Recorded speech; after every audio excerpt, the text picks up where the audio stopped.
conosco aqui na edição de hoje do Bom Dia Agronegócio, certamente estava ali acompanhando a entrevista do professor Dumas. Doutor Vinícius, bom dia, seja bem-vindo. O senhor chegou hoje aqui na edição do Bom Dia Agronegócio com a adrenalina do pessoal lá em cima. A gente está aqui tentando entender como é que esse desgoverno que está acontecendo nesse momento nesse país acabou gerando esse dólar de 6,27, mas não é culpa de ninguém, viu, doutor Vinícius? É tudo culpa do mercado especulador. Bom dia, tudo bom, caros amigos dos Notícias Agrícolas? A culpa também não é minha. Eu quero deixar bem claro, eu estou aqui produzindo, estou aqui na Amazônia, até nós estamos aqui na fazenda hoje. Para quem não conhece, atrás daí é a tal da Amazônia. Deve ter muita gente que fala dessa terra abençoada que está aqui atrás de mim, estamos aqui na fazenda hoje, e não conhece. Então, nessa última participação nossa, a gente fez questão de fazer aqui na fazenda para que vocês tenham esse cenário aqui do fundo, que é da Amazônia, porque logo, logo, cara, se não colocou, vão colocar a culpa na Amazônia, porque as enchentes do Rio Grande do Sul, a corrupção dos políticos, a incompetência dos políticos, hoje é tudo culpa da Amazônia. É verdade, doutor Vinícius. E o senhor também está aí na fazenda, porque o senhor queria nos trazer um relato de novas invasões de propriedades que têm acontecido aí na sua região. Queria que o senhor trouxesse para a nossa audiência um relato do que está acontecendo por aí e saber quais são as últimas informações, como é que as operações estão correndo aí na sua região. É como se não bastasse toda a perseguição do próprio governo, com Sim. multas, embargos, tiro, porrada e bomba para todo lado, com essa pauta ambientalista, nojenta, desculpa a palavra. Aqui também nós sofremos com MST, é isso mesmo que vocês ouviram. A Amazônia é tão povoada que até movimentos sociais como o MST nós temos aqui. Agora eu estou aqui em Canaã, bem próximo a mim aqui, está tendo uma reintegração de posse, nesse exato momento, determinado pela Vara Agrária de Marabá, com um grande contingente de policiais de Belém, da capital. Então, como você sempre fala, em pleno 2024, em dezembro de 2024, nós estamos falando ainda de movimentos sem terra, sendo que o Brasil tem tantas terras, tantos projetos de assentamento, que 70% deles estão ilegais.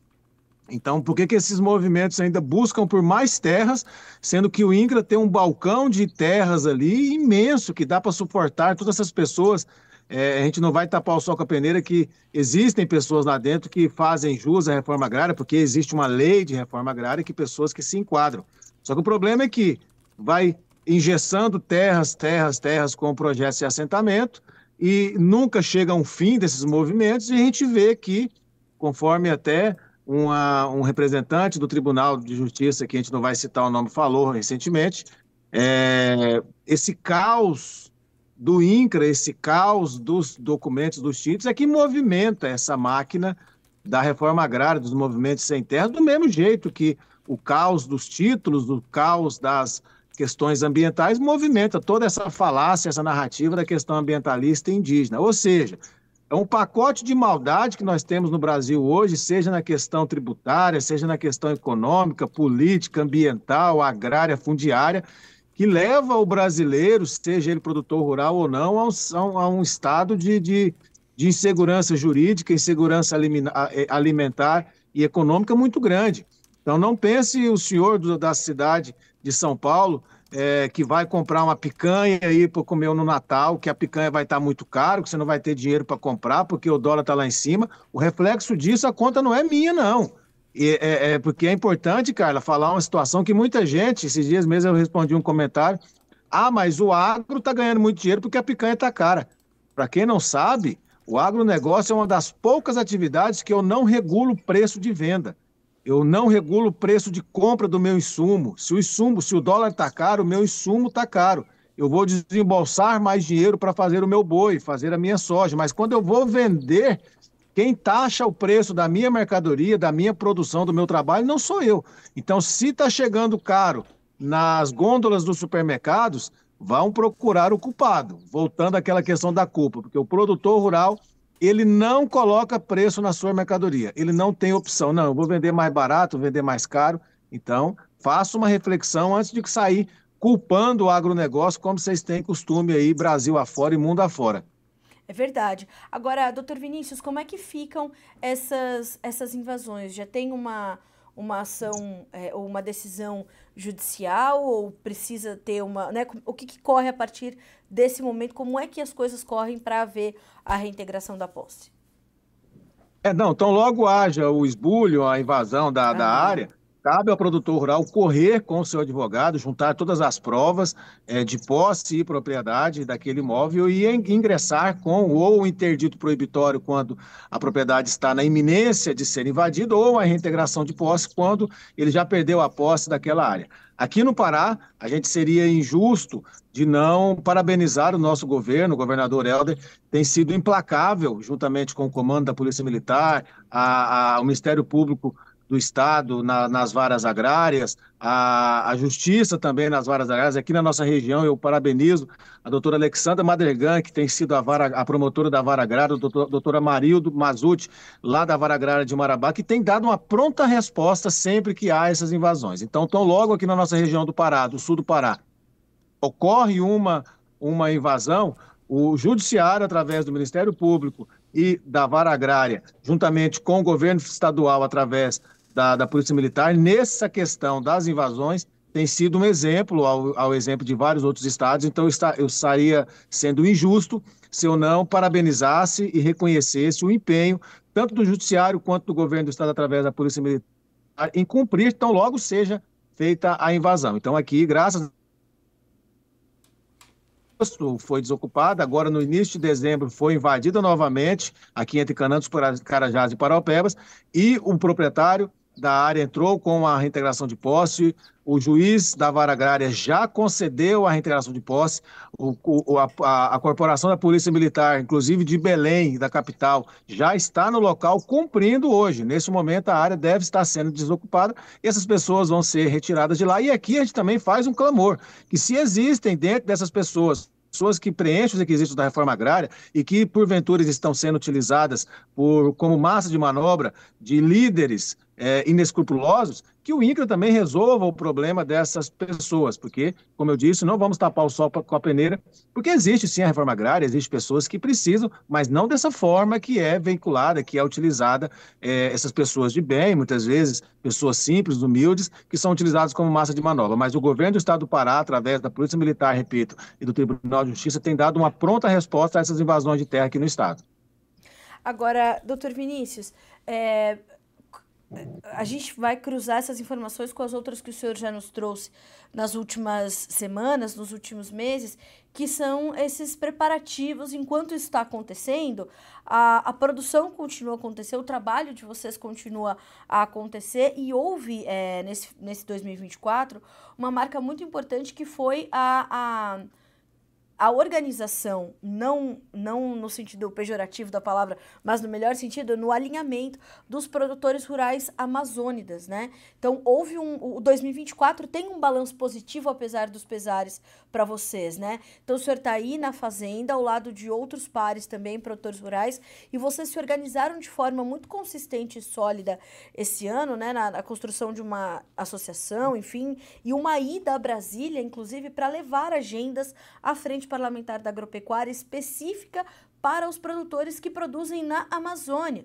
Informações reais, fidedignas, relatos do que efetivamente acontece. Quero saber do senhor como é que foi essa ida a Brasília. Nós nos falamos, o senhor estava em Brasília, prestes a ter essas agendas, e eu queria entender como é que o senhor voltou de lá com elas, qual foi o resultado disso tudo e como isso traça planos para 2025, quando a gente vai ter a COP do agro, né? Cara, um sentimento muito bom a volta para Brasília. Primeiro é interessante, é importante a gente falar da APRIA, esse movimento, essa Associação dos Produtores Rurais Independentes da Amazônia. O que significa isso? Por que a palavra independente é tão forte? Porque, lógico, que nós temos nossos representantes, do mesmo jeito que nós elegemos um deputado estadual, um deputado federal, um senador, um vereador, para nos representar, nós também elegemos, através das nossas federações e sindicatos, um presidente do sindicato, um presidente de uma federação, um presidente de uma confederação. Só que essas pessoas, por vezes, têm deixado a desejar, não têm nos representado diante desse massacre que vem acontecendo, como o TAC da carne, moratória da soja, embargos de áreas totais, e toda essa política que a gente está cansado de falar aqui, nós não vamos ficar batendo em ferro frio falando das ilegalidades, porque já é público e notório o que a gente sofre aqui.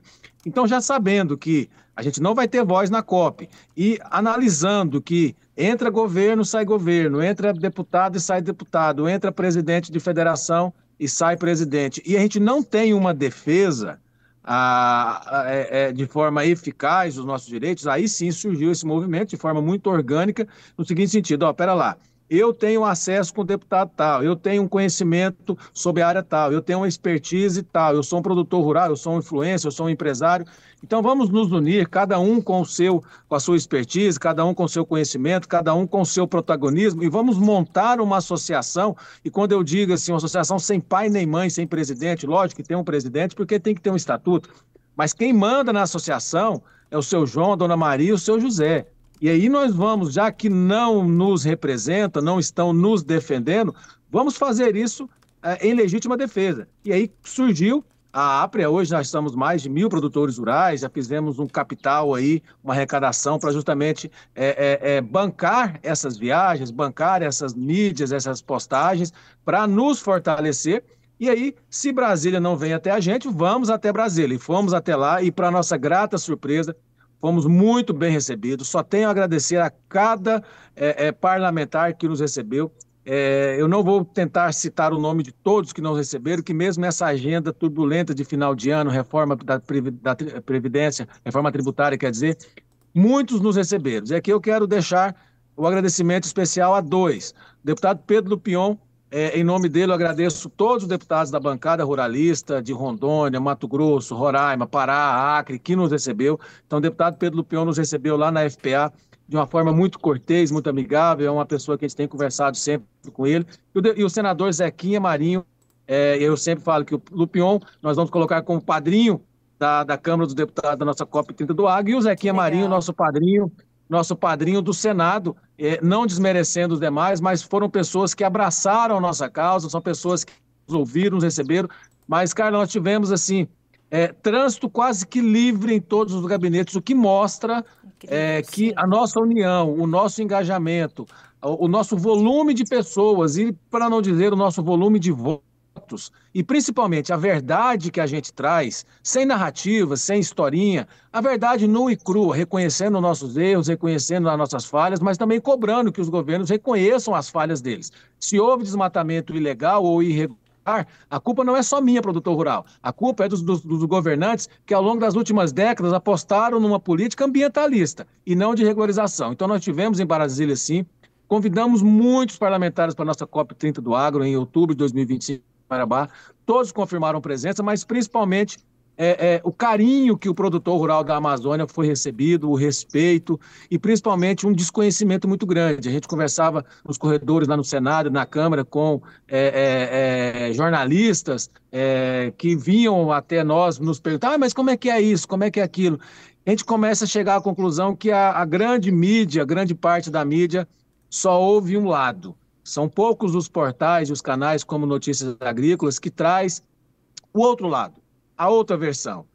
Naquela pauta de que existe 3 lados, né? O meu lado, o seu e a verdade, hoje a nossa mídia está muito contaminada, infelizmente, com uma única narrativa que vem aí há 50 anos, de forma, como você sempre fala muito bem, de forma empoeirada, enferrujada. Então, já que o nosso presidente do sindicato, o nosso presidente da federação, da confederação, os nossos políticos não nos defendem a contento, aí surgiu a APRE, que aí, pera lá, então deixa comigo que eu vou me defender, porque eu não posso mais continuar sendo subjugado, perseguido, criminalizado, sendo que eu faço parte de um agronegócio que é uma potência nacional, que é representante do PIB, da riqueza, do fim da fome e tantos outros benefícios, e ainda preserva mais de 80% da floresta amazônica. Então, se tem alguém errado nessa história, e a gente volta ao início da nossa entrevista, se tem alguém culpado pela poluição global, pela questão climática mundial, não sou eu aqui da Amazônia. A minha floresta está bem aqui, preservada. Se alguém é culpado, deve ser talvez a Europa, que já consumiu toda a sua mata, a sua floresta por lá. Então, eu acho que é a hora de cada um assumir o seu papel, fazer uma meia-culpa, achar onde errou e caminharmos de braços dados. A solução do problema passa por todos. Não adianta fazer um programa que não ouve o produtor rural, que é o destinatário final daquele programa.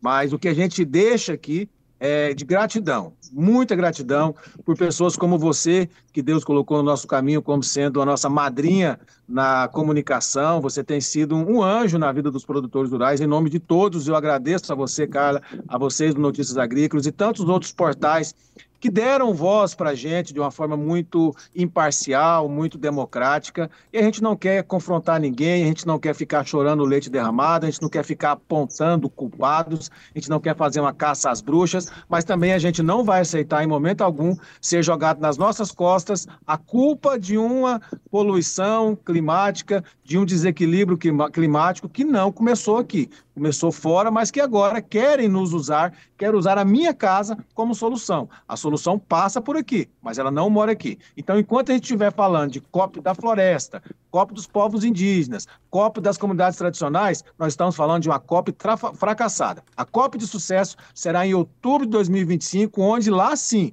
o produtor rural vai ter protagonismo, vai ter voz, vai ter vez, do mesmo jeito que a ONG vai ter, que a ministra do Meio Ambiente vai ter, o governador vai ter, mas dentro de um contexto democrático, onde cada um assuma o seu papel, seja de culpa, seja de responsabilidade.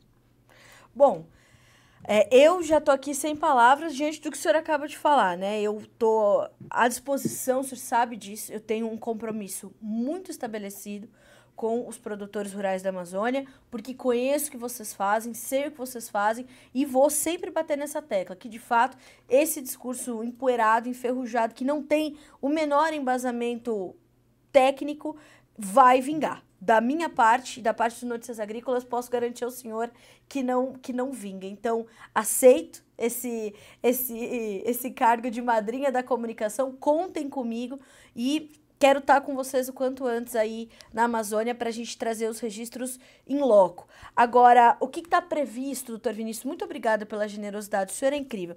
Como é que está previsto o 2025 da APRA? O que está sinalizado, já alinhado para acontecer no ano que vem, para a gente continuar intensificando essa comunicação e essas ações para garantir isso? Eu acho que o senhor traz um ponto fundamental. Não vamos aceitar ser subjugados.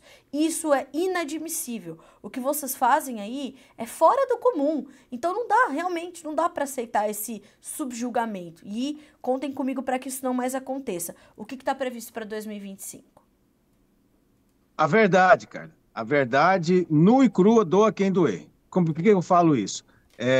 Nós temos que reconhecer que existem leis que têm que ser mudadas. Inclusive, a gente deixou várias propostas lá no gabinete do senador Zequinha Marinho e de todos os parlamentares que nós passamos de propostas de adequação do Código Florestal, da lei do SNUC, que precisa ser mudado para moldar a realidade. Afinal, o sentimento que se criou é que a legislação ambiental é mais rígida e mais pétrea do que a própria Constituição, quando não é. Nós temos mudanças de leis a todo momento para adequar a realidade, os costumes de um país, de um Brasil, não da comunidade internacional.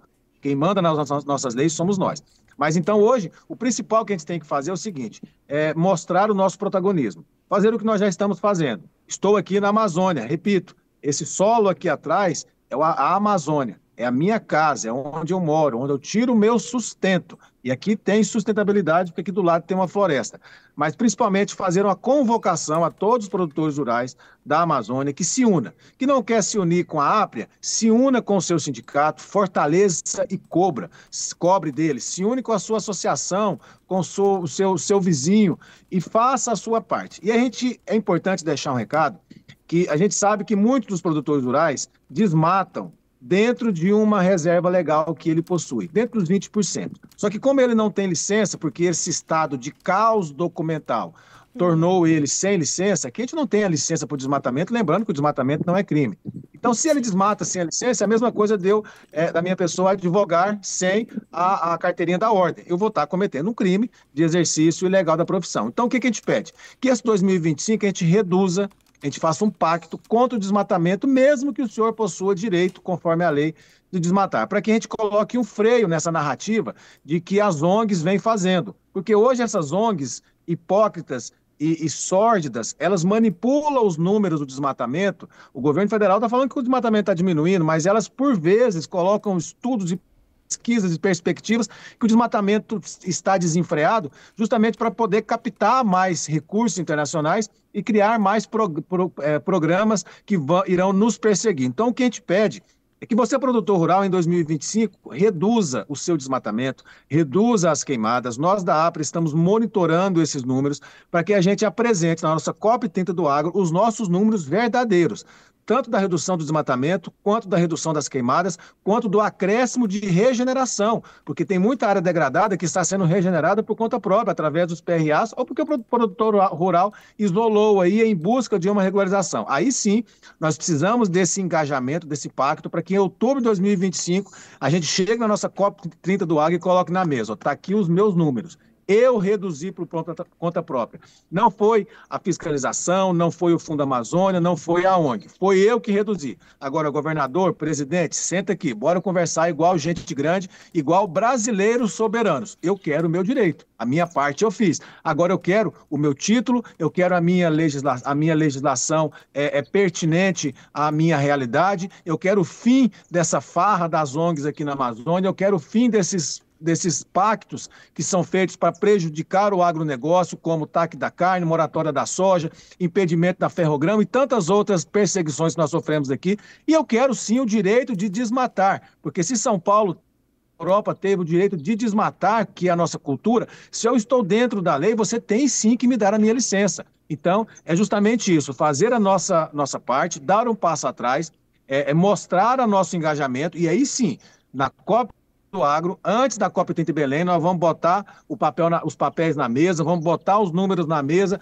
e bater na mesa e falar, agora é minha vez de exigir, porque ao longo das últimas décadas eu só estou sendo exigido. Agora é a vez do da Amazônia botar o pé na porta e falar, opa, pera lá, aqui é a minha casa, aqui não é o seu quintal. Se você tem um problema ambiental lá na França, vá resolver lá. Me deixe em paz, porque eu sou soberano. Aqui quem manda sou eu, aqui quem decide a minha vida são os 30 milhões de amazônicas que aqui vivem. E aí sim, com muito protagonismo, seriedade, comprometimento, inclusive com a lei, cobrar dos nossos políticos, que aí nós vamos botar ele num canto de parede ali com a verdade, que eu quero ver para onde que eles vão correr, Carla.